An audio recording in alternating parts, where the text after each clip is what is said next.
जय श्री कृष्णा दोस्तों, जैसा कि आप लोग जानते हैं आज एकादशी है, तो आप सभी को देव उठनी एकादशी की हार्दिक शुभकामनाएं। आप लोग का ऐसे ही सुहाग बना रहे, परिवार बना रहे।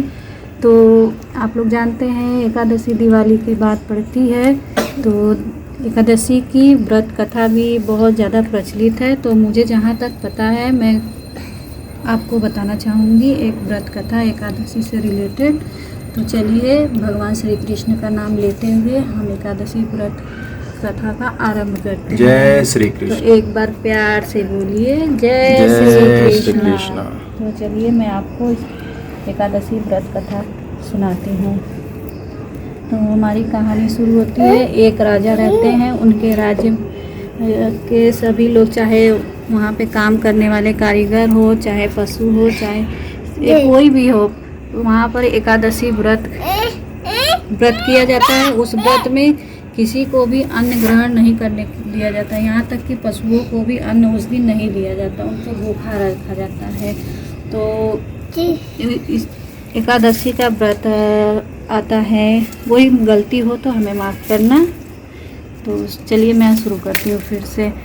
तो एकादशी का व्रत आता है, तो उस राज्य में एक कारीगर रहता है जो कि काम करने के लिए राजा के पास आता है, काम मांगने के लिए कि राजा साहब हमें काम दे दीजिए।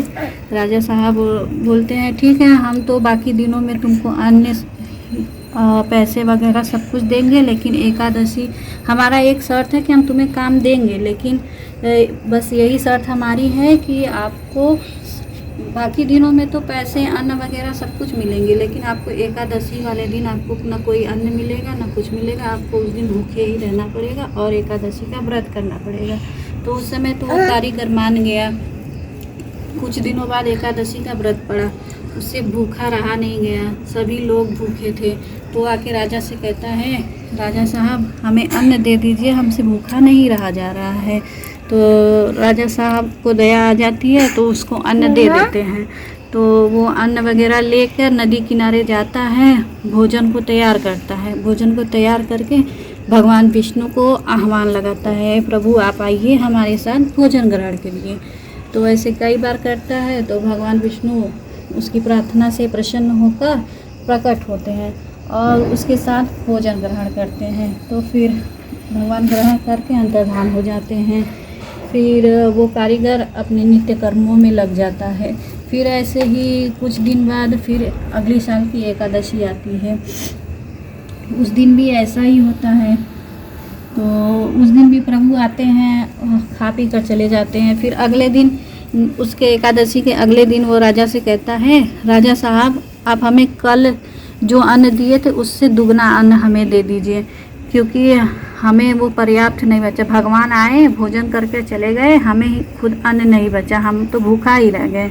तो जब राजा साहब रहते हैं, वो कहते हैं क्या मजाक करते हो, इतने दिन से हम व्रत उपवास सब कुछ कर रहे हैं, भगवान हमारे साथ कभी भोजन नहीं किए और तुम्हारे साथ भगवान भोजन कर रहे हैं। तो बोला कि नहीं, हम सच कह रहे हैं, आपको यकीन ना हो तो आप हमारे साथ चलिए।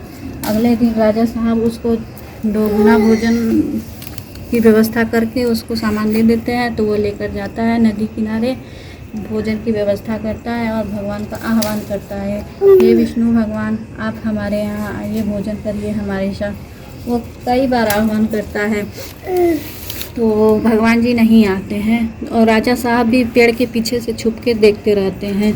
तो वो कई बार आह्वान करता है, भगवान नहीं आते हैं। तो वो कहता है, भगवान अगर आप नहीं आए तो मैं इसी नदी में कूद कर अपने प्राणों की आहुति दे दूंगा। तो वो जैसे ही दृढ़ निश्चय करके नदी की ओर बढ़ता है, भगवान विष्णु से रहा नहीं जाता, वो प्रकट हो जाते हैं और आकर अपने भक्त की जान को बचा लेते हैं और उसके साथ बैठकर भोजन करते हैं।